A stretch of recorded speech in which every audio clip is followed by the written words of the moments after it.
Chapter 5. She Belongs to the Crows. As Nanny and Circe watched Maleficent draw nearer to Morningstar Kingdom, Nanny's thoughts drifted to places long forgotten. The distant places she'd previously preferred to keep locked away in the deep recesses of her mind. But something inexplicable was happening. The closer the Dark Fairy got to Morningstar Castle, the more Nanny began to remember. It was a painful process, because the memories weren't just her own, they were Maleficent's as well. And in that moment, Nanny resented having the ability to read minds and to feel her loved one's emotions. She almost wished for the days when she thought she was just Tulip's nanny, unaware of her powers or her past, or the great love she had for Maleficent. But rather than fighting the memories, she succumbed to them. She let them wash over her like a torrent of half-remembered dreams, and she opened her mind to Circe, sharing her thoughts. Maleficent had been born in the fairylands, in the hollow of a tree filled with screeching crows. She was little and defenseless, and she seemed to be made up entirely of sharp edges. Her features were pointy, and her skin had a milky green pallor. Terrible nubby horns were starting to emerge from her bony little head. Nothing about her was right, nothing at all. All the fairies feared her, because they found her appearance disturbing. They left her there in that tree, alone, for no one knew who had abandoned her there. If her parents hadn't wanted her, then surely the fairies didn't either. For all they knew, she was actually an ogre, or something too vile for even the likes of ogres. Besides, she didn't have wings or pleasant features, and there was a distinct air of evil about her, so clearly she couldn't be a fairy. No, she wasn't a fairy at all.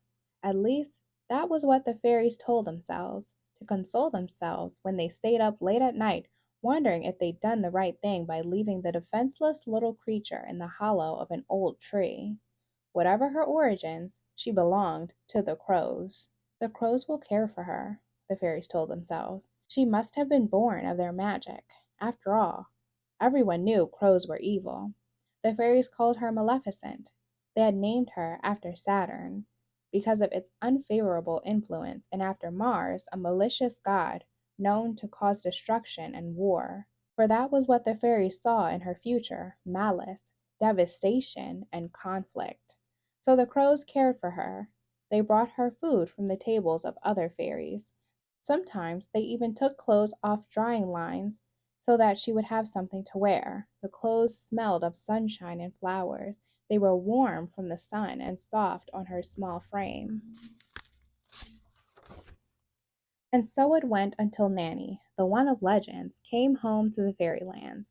She had come to take her place once again as head mistress of the Fairy Academy. It was twilight when the one of legends arrived in the fairylands. Her light blue eyes sparkled and her silver hair fell to her shoulders in loose curls.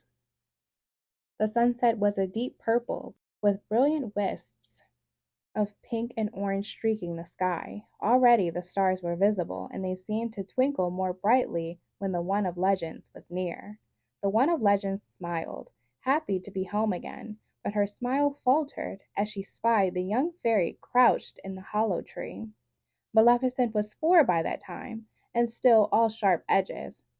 She was nothing like the round little fairies that flitted about the fairylands like fluffy bumblebees, pollinating the flowers with glittering magic. To the other fairies, Maleficent looked ill. She was too skinny, too green, and far too pinched-faced. And her horns, those horrible horns, made her look more evil than anything else. But the one of legends saw something others didn't see. She saw a lost little girl who needed love. "What are you doing in this tree, child? Where are your parents?" the one of legends asked. The little girl didn't answer. She wasn't used to speaking to anyone other than her crows. In fact, she was almost certain that this was the first time someone had ever spoken directly to her.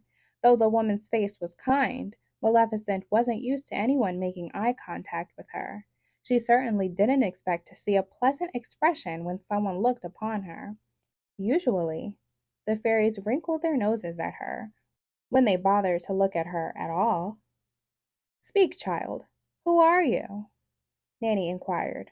Maleficent tried to speak, but she couldn't. The only sound that came from her lips was a terrible screech that reminded Nanny of a hoarse crow. My goodness, this poor child has never used her voice. Not once. Not even a cry. The realization broke Nanny's heart. Maleficent wasn't sure if she even had a voice. Her crows spoke to her in their own way, and they understood her without her having to talk. The one of legends understood the problem. With a wave of her hand, she gave the small green fairy the courage to find her voice. Now speak, dear, she said encouragingly. Hell, oh. Maleficent's voice sounded like the croak of a frog, scratchy and strained, but she had spoken for the first time. It was frightening and exciting at once. Well, that's a start, isn't it, my dear? And what's your name? They call me Maleficent. Who, dear? The crows? Who calls you Maleficent? Maleficent shook her head slowly. The fairies. Do they now? Nanny knew exactly why her sister and the other fairies had named the child Maleficent. It sent a hot surge of anger coursing through her body. Nanny tried not to let it register on her face as she smiled down at the little girl. And why, may I ask, are you here all alone? Nanny continued. Where are your parents? I will have quite a thing or two to say to them for leaving such a little fairy alone in the cold with no one but crows for company. This is where I live. The crows are my parents. When the one of legends looked up at the crows, she saw concern in their eyes, and she knew that the girl was telling the truth. How in the fairylands could my sister have stood by and let this happen, abandoning the girl like this, leaving her to be cared for by the crows? It's a disgrace. Will you let me take you home with me, little one? Nanny asked. I can care for you. Slowly, Maleficent shook her head. No. No? Why not, may I ask? Nanny tried not to laugh. Maleficent looked so stern and so decisive, especially for one so young. I don't want to leave my crows. Then we shall bring them with us. How does that sound? And looking up at her crows for a moment, Maleficent slowly nodded.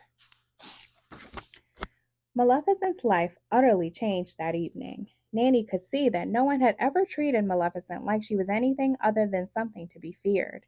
She was glad to be able to give Maleficent the love she deserved. Maleficent felt safe with her and called her Nanny, and that was what she was, her Nanny, though Nanny cared for Maleficent like she was her own child.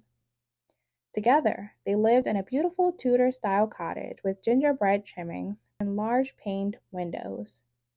Nanny magically replanted Maleficent's crow tree in the front garden, and she fashioned a wonderful tree house just for Maleficent so that she could visit her crows whenever she wished. Maleficent insisted on always keeping a window open so that the crows could come into the cottage whenever they liked. They often flitted in and out, checking on their little fairy to be sure Nanny was treating her well, which she always was. She loved Maleficent dearly and was unspeakably happy to give the special girl a home and family to call her own.